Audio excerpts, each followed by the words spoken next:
சவரனுக்கு வந்து 5000 குறைஞ்சிருக்கு. எப்படி பார்க்குறீங்க? அங்கெல்லாம் வாங்க முடியுமா? சூழ்நிலை எப்படி இருக்குன்னு? இனிமேல் மோஸ்ட்லி எல்லாருமே ஏறும்னு தான் எக்ஸ்பெக்ட் பண்ணிட்டு இருந்தாங்க. ஸோ வந்துட்டு 1,20,000 விற்றும் போது கூட வந்துட்டு இன்னும் இன்க்ரீஸ் ஆகும், இன்னும் இன்க்ரீஸ் ஆகிறதுக்குள்ளார வாங்கிடணும் அப்படின்னு நிறைய பேர் வாங்கியிருக்காங்க. ஸோ அவங்களுக்குலாம் இப்போ பார்த்தீங்கன்னா பெரிய லாஸ் தான். ஸோ இப்போது பெரிய லாஸ் இருக்கிறதுனால கோல்டு வாங்குற இன்ட்ரெஸ்ட்டே குறைஞ்சிரும். ஏன்னா 120க்கு இப்போ வாங்கினவங்க எல்லாத்துக்குமே லாஸ். இனிமேல் கோல்டு வாங்குற இன்ட்ரெஸ்ட்டே மோஸ்ட்லி எல்லாருக்கும் இருக்காது. பட் ஆனால் இன்னும் வாங்காதவங்க இருந்தாங்க அப்படின்னா இப்போ 1 லேக்குங்கிறது அவங்களுக்கு ரொம்ப பெஸ்ட் ப்ரைஸாக தான் இருக்கும். ஸோ அவங்கெல்லாம் இன்ட்ரெஸ்டடாக இருந்தால் கண்டிப்பாக வாங்கலாம். இப்போ தங்க நகையெல்லாம் வாங்குற இன்ட்ரெஸ்ட் இருக்குங்களா? இப்போ ரேட்டு தொடர்ந்து அதிகமாகிட்டு இருக்கு. இப்போ வீட்டில் தங்க நகையெல்லாம் வாங்கி கொடுக்குறது சொல்கிறாங்களா? எப்படி இப்போ 1 லேக்குங்கிறதுனால இப்போ பரவாயில்ல வாங்கி தர மைண்ட் செட்டில் இருப்பாங்க. 1,20,000 கேட்கும் போது தான் கண்டிப்பாக இப்போ இருக்கிறதுக்கு வாங்கி தர முடியாது அப்படின்பாங்க. இது வரைக்கும் வாங்காதவங்க 1 லேக் பெஸ்ட் ப்ரைஸ் தான், அவங்க வாங்கிக்கலாம். விலை குறைஞ்சது எப்படி பார்க்குறீங்க? அதான் இப்போ 1,20,000 விற்றும் போது வாங்கினவங்களுக்குலாம் இது பெரிய லாஸ் இல்லையா? ஸோ அவங்கெல்லாம் மறுபடியும் கோல்டு வாங்கணும்னா இன்னும் குறையும் போல, அவங்கெல்லாம் வாங்க வேணாம்னு ஸ்டெப் பேக் பண்ணிடுவாங்க. இன்னும் வாங்காதவங்க சரி இதுதான் பெஸ்ட் ப்ரைஸ், இதுக்கப்புறம் குறையறதுக்கு முன்னாடி அல்லது இன்க்ரீஸ் ஆகிறதுக்கு முன்னாடி வாங்கிடலாம் அப்படின்னு சொல்லிட்டு கண்டிப்பாக வாங்குவாங்க. கோல்டு வந்து இப்போ வந்து பார்த்தீங்கன்னா ஏறும் போது ரொம்ப பீக்கில் ஹையஸ்டாகவும் போகுது. இப்போ கொஞ்சம் ரீசெண்ட் டேஸில் வந்து கொஞ்சம் குறைஞ்சிட்டு வந்துட்டு இருக்கு. டோட்டலாக ஆல் ஓவராக பார்க்கும் போது கோல்டு பர்ச்சேஸ் பண்ணுற அந்த ஒரு இதே வந்து குறைஞ்ச மாதிரி தான் இருக்குது. ஏன்னா இவ்வளோ ஒரு பவுன் வந்து நம்ம 1,00,000 ரூபாய் போட்டு வாங்கணும், 1,50,000 ரூபாய் போட்டு அதில் இன்வெஸ்ட் பண்ணி வாங்கணும் அப்படிங்கும் போது அதை பற்றி வாங்குறதுக்கு கொஞ்சம் யோசனையாக தான் இருக்குது. ஸோ தங்கத்தில் முதலீடு பண்ணுறது வந்து சமீப காலங்களில் குறைஞ்ச மாதிரி தான் எனக்கு ஃபீல் ஆகுது. இனிமேல் தங்க நகை வாங்க முடியுமாங்க இந்த கண்டிஷனில் இருந்தால்? தேவைங்கிறதுக்கு வாங்கி தான் ஆகணும். பட் முதல்ல இருந்த அளவுக்கு வந்து இன்ட்ரெஸ்டாக வாங்குவாங்களா? இப்போ தங்கத்தில் முதலீடு பண்ணுறது வந்து முதல்ல இருந்த அளவுக்கு இருக்குமா அப்படின்னு கேட்டிங்கன்னா எனக்கு தெரிஞ்சு குறைஞ்சிருச்சு அப்படின்னு தான் நான் நினைக்கிறேன். ஏன்னா இப்போ ஆல்மோஸ்ட் எல்லாருமே லேடிஸ் நாங்கள் எல்லாருமே வந்து டிஸ்கஸ் பண்ணும்போதே பேசிக்கிறது என்னென்னா, அப்படி என்ன அதை வந்து அவ்வளோ விலை போட்டு அவ்வளோ இன்வெஸ்ட் பண்ணி அதில் அவ்வளோ அமௌண்ட்டை கொண்டு போய் லாக் பண்ணணுமா? அதுக்கு பதில் எவ்வளவோ இன்வெஸ்ட்மெண்ட் பண்ணுறதுக்கு நிறைய இது இருக்கு இல்லையா, அதில் போட்டுக்கலாம் அப்படிங்கிற மாதிரி தான் யோசிக்கிறோம் எல்லாருமே. ஸோ என்னை பொறுத்த வரைக்கும் குறைஞ்சிட்ட மாதிரி தான் எனக்கு ஃபீல் ஆகுது. வெள்ளியும் பார்த்தீங்கன்னா அதை விட அதிகமாகவே ரொம்ப பீக்குக்கு போயிடுச்சு இல்லைங்களா? ஸோ எல்லாமே ஆல் ஓவராக பார்க்கும்போது ரொம்ப அதிகமாக போயிட மாதிரி தான் எனக்கு தோணுது. இப்போ வாங்குறதுக்கே சூழ்நிலை இல்லை. முதல்லாம் வாங்கணும், நிறையா வாங்கணும், பிடிச்சோம், எல்லாம் போயிடுச்சு. இப்போல்லாம் வாங்குறதுக்கு இல்லை. தங்க நகையே விலையே இருக்குது, இவ்வளோ பார்த்தா வாங்க முடியல. பொண்ணு கட்டு போகிறதுக்கு கூட அவங்கவுங்க நகை போட்டால் எப்படி கொடுக்குறாங்கன்னு அதுவும் இதுங்க மாட்டேங்கிறாங்க. இப்போ 5000 குறைஞ்சிருக்குல்ல, இப்போ 1,03,600 விற்குது. இன்னும் குறையுன்னு சொல்லி வந்தால் வாங்கினதான். நான் தங்கம் வந்து நான் முத வாங்கும்போது வெறும் 1,100 ரூபாய் என் வயசுக்கு. அப்புறம் நான் ஒரு 60,000 வரைக்கும் வாங்கினேன். இப்போ 1,00,000 தாண்டின பிறகு வாங்க இயலலை. ஆனால் இப்போ எங்கள் பையெல்லாம் போய் வாங்கினான், 1,30 வரைக்கும் இருந்து வாங்கினான். இன்றைக்கி குறைஞ்சிருக்கு. இது குறைஞ்சது சந்தோஷம். எல்லா இடத்துலையும் இந்த கல்யாண பிரச்சனை சால்வ் ஆகும். 4 பவுனா 5 பவுனாங்கிறத விட எல்லாருமே ஒரு 10 பவுன் 10 லட்ச ரூபா செலவு பண்ணுற அளவுக்கு வரும். இது அப்படியே நீடிச்சா நல்லாயிருக்கும். அதுக்கு மாதிரி வருமானமும் இருக்கணும். வருமானங்கிறது கொஞ்சம் கம்மியாக இருக்குது. தங்கம் குறைஞ்சிருக்கு. இது இன்னும் சந்தோஷமான செய்தி தான். இன்னும் முடியாதவங்க கல்யாணத்துக்கு பிள்ளைங்களுக்கு செய்கிறதுக்குலாம் கொஞ்சம் சந்தோஷமாக இருக்கும். இதே நீடிச்சா நல்லாயிருக்கும். இதுவே நீடிச்சா நல்லா இருக்கும். குறைஞ்சாலும் நல்லா இருக்கும். இது சரியான விலை தான். இப்படியே நீடிச்சா நல்லா இருக்கும். இன்னும் குறைஞ்சா எங்களுக்கு சந்தோஷமா இருக்கும். வாங்குற ஐடியா வருங்க.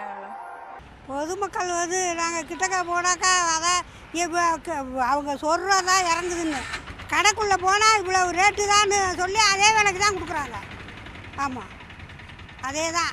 அதெல்லாம் இறங்குறதெல்லாம் கிடையாது. நம்மள்கிட்ட சொல்கிறது தான் வந்து ஜனங்க வரும்னு, இறங்குறதெல்லாம் இல்லை. கிட்டக்க போனால் அதை சேதாரம் செய்கூலி எல்லாம் சேர்த்து அந்த காசுக்கு கொண்டுட்டு வந்துடுறாங்க. ஒரு மாதத்துக்கு 22,000 சரிஞ்சிருக்கு. நீங்கள் எப்படி பார்க்குறீங்க? அதாப்பா ஏறுது தான், இறங்குது தான். நம்ம கடைக்குள்ளே போனால் அந்த காசுக்கு தான் வந்துடுறது. அதான் செய்கூலி சேதாரம் அது இது போச்சுன்னு அந்த கரெக்டுக்கு அந்த கொண்டாந்துட்டு வந்துடுதுவோம். நாங்கள் வாங்குகிற காசுக்கு கொண்டாந்துடுவோம், அந்த ரேட்டுக்கே கொண்டாந்துடுவோம், கொடுத்துருதுவோம். அவ்வளோதான். அந்த காலத்துலலாம் எப்படி நீங்கள் நகை வாங்கினீங்க? எப்படி இருந்துச்சு? அந்த காலத்தில் வந்து 3 ரூபாய்க்கு விற்றுச்சு, 2 ரூபாய்க்கு விற்றுச்சு, 2 ரூபாய்க்கு கூட விற்றுச்சு.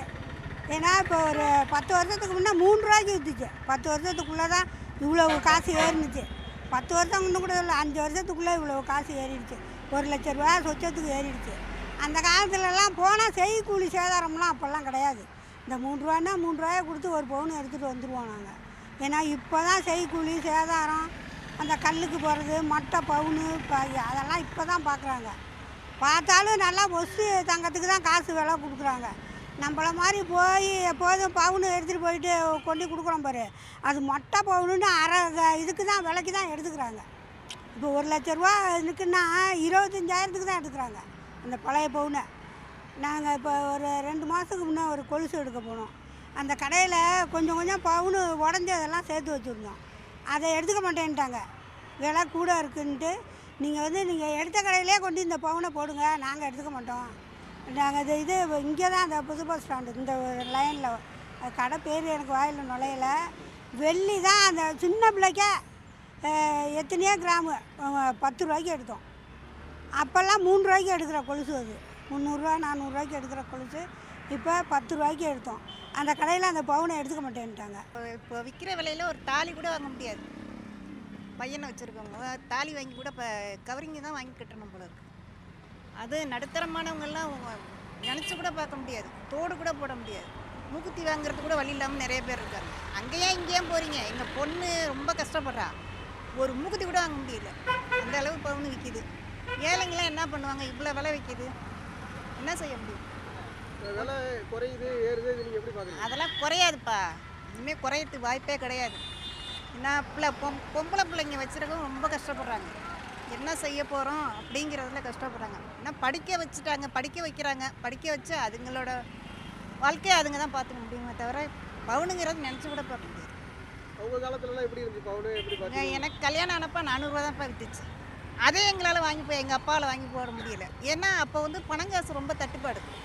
ஏன்னா விலைவாசி கம்மி, ஆனால் பணங்காசு கிடைக்காது. அதை வாங்கி போடுறதுக்கு வாய்ப்பு இல்லாமல் 400 ரூபா தான் விற்றுச்சு. அதே எங்கள் அப்பா வாங்கி போடல, வெறும் தோடு மட்டும் போட்டார். அந்த மாதிரி இப்போ விற்கிற விலைவாசியில் ஒன்றும் செய்ய முடியாது, ரொம்ப கஷ்டப்படுறாங்க. நடுத்தர பணக்காரவங்களை பற்றி கவலைப்பட வேண்டியதில்லை, நடுத்தரமானவங்க ரொம்ப கஷ்டப்படுறாங்க. தாலி கூட வாங்க முடியாத கவரி தாலி வாங்கி கட்டுறாங்க எனக்கு தெரிஞ்சு. பொதுமக்கள் ரொம்ப சந்தோஷமாக இன்னும் குறையணும்னு எதிர்பார்க்குறோம். இந்த அளவுக்கு வந்து மக்கள் வந்து எதுவுமே பண்ண முடியாத சூழ்நிலை இருக்குது. ஒரு பவுன் 1.5 லட்சம்னா யார்ட்டையுமே இருக்காது இந்த நிலவரத்தில். வேலை வாய்ப்பும் இன்னும் கம்மியாக இருக்குது. அதனால் இன்னும் நல்லா குறைஞ்சிச்சின்னா மக்களுக்கு கொஞ்சம் யூஸ்ஃபுல்லாக இருக்கும். அதான் எதிர்பார்க்குறோம். கடந்த காலத்தில் எப்படி இருந்துச்சு, எப்படி வாங்குனீங்க நகைலாம்? இப்போ இந்த காலத்தில் எப்படி வாங்குறீங்க? கடந்த காலத்துலலாம் கிராம் வந்து 300 ரூபான்னு வாங்கினோம். இப்போ 10,000த்துக்குள்ளே 5,000த்துக்குள்ளே ஒரு பவுனை எடுத்துருவோம். இப்போ ஒரு பவுன் 1.5 லட்ச ரூபா வருது. எங்களால் அதை சமாளிக்க முடியல, ஜீரணிக்கவும் முடியல. அந்த மாதிரி விலைவாசி ஏறுறதுனால பவுனு இன்னும் குறைஞ்சிச்சின்னா மக்களுக்கு ரொம்ப நல்லதாக இருக்கும். வெள்ளி கிலோவுக்கு 15,000 ரூபா குறைஞ்சிருக்கு, வெள்ளியும் குறைஞ்சிருக்கு. வெள்ளி வந்து இன்றைக்கி அதிகமாக தான் இருக்குது. நாங்கள் எடுத்தெல்லாம் கிராமம் வந்து 7 ரூபா 45 ரூபா அப்படி தான் எடுத்தோம். இன்றைக்கி ஒரு கிராமே எவ்வளோ விலை விற்கிது? எல்லாமே விலைவாசி கூட தான் இருக்குது. எல்லாம் இப்போ போக போக குறைஞ்சிச்சின்னா மக்களுக்கு கொஞ்சம் ஈஸியாக இருக்கும். பொதுமக்களுக்கு வந்து திடீர்னு ஏற்றி திடீர்னு இறக்குனா பொதுமக்கள் நிரந்தரமாக எதுவுமே பண்ண முடியாது சார். இது வந்து ஒரு கல்யாணம் வச்சுருக்காங்க, இல்லாதவங்க கல்யாணம் ஃபங்க்ஷன் ஒரு பொண்ணை கட்டி கொடுக்கணும் மாதிரினாக்கா ரொம்ப கஷ்டமானது சார். நானே இப்போ ஒரு கையில் ஒரு கொஞ்சம் பணம் வச்சுருக்கேன், நான் நகை எடுக்கணும்னு பார்க்குறேன், ஆனால் என்னால் முடியவே இல்லை. என்ன காரணம்னாக்கா நாங்கள் ஆட்டோ ஓட்டி தான் நாங்கள் பொழப்பு நடத்தி வரோம். எங்களுக்கு ஒரு நாளைக்கு வருமானம் இருக்கும், ஒரு நாளைக்கு வருமானம் இல்லாமல் இருக்கும். அதனால் வந்து நிரந்தரமாக அந்த நகை விலையை வந்து நிர்ணயிச்சாங்கன்னா கொஞ்சம் பொதுமக்களுக்கு இல்லாதவங்களுக்கு கொஞ்சம் வசதியாக இருக்கும் சார். இதுதான் என்னோடய வேண்டுகோள். ஒரே மாதத்தில் இவ்வளவு குறைஞ்சிருக்கே, நீங்கள் எப்படி பார்க்குறீங்க? ஒரே மாதத்தில் என்ன காரணம்? அதாவது நிலவரம், பங்குச்சந்தை நிலவரம் எப்படி இருக்குன்னு தெரியாது நமக்கு. நாங்களாம் அந்த அளவுக்குலாம் மேல் மட்டத்தை வரலையும் நாங்கள் போனது கிடையாது. எங்களுக்கு கொஞ்சம் கம்மியாக விற்றா கொஞ்சம் நல்லாயிருக்கும். இறங்குது, நானும் பேப்பர் பார்த்துக்கிட்டு தான் இருக்கேன். நேற்று ஒரு வாரத்துக்குள்ளே கொஞ்சம் இறங்கியிருக்கு, ஒரு 10,000த்துக்குள்ளே 15,000த்துக்குள்ளே இறங்கியிருக்கு. இறங்குனா எங்களுக்கு ரொம்ப வசதியாக இருக்கும் சார். ஏறுனுச்சுன்னா ரொம்ப கஷ்டம் சார். நாங்களே ஒரு சின்ன ஒரு பசங்களுக்கோ பொண்ணுங்களுக்கோ எடுத்து செய்கிறதுனா ரொம்ப கஷ்டம்.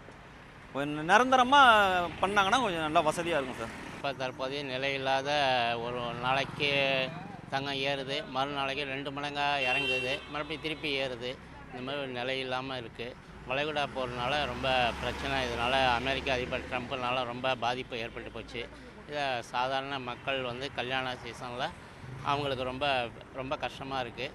இது இன்னுமே தொடர்ந்து இறங்கு முகமாக இருந்தால் மக்கள் மத்தியில் ரொம்ப மகிழ்ச்சியாக இருக்கும். அதை எதிர்பார்க்குறோம் எல்லாருமே.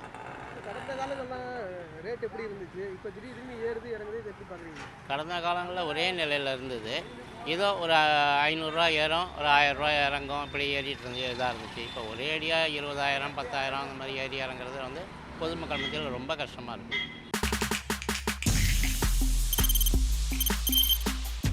முடியாத தம்ப்நெயில்ஸ், கலக்கலான கண்டென்ட்ஸ், சினிமாவும் சீரியஸ் பிரச்சனைகளும், பல வருடங்கள் இடைவெளிக்கு பிறகு இந்த படத்துல ஒரு கலகலப்பும் கைகலப்பும், போயிட்டே தான் இருக்காரே தவிர பிரேக்கே இல்லாமல் பிரேக்கிங் நியூஸ் சொல்லும் தந்தி டிவி ஆப். இன்ஸ்டா தலைமுறை வரை இறங்கி அடிக்கும் தந்தி டிவியின் டிஜிட்டல் எக்ஸ்க்ளூசிவ். அது தண்ணிக்குள்ள போகும்போது ஹேங் ஆயிடுச்சு. உங்களுக்கு விஜய் சார் எந்த அளவுக்கு ரொம்ப பிடிக்கும்? Of course, Malayalis are huge Vijay sir fans. ரெண்டு பேருமே ரொம்ப பிடிக்கும் எனக்கு. தந்தி டிவி ஆப்பை இலவசமா டவுன்லோட் செய்யுங்க. ஃபாலோ பண்ணுங்க, சப்ஸ்கிரைப் பண்ணுங்க, என்ஜாய் பண்ணுங்க.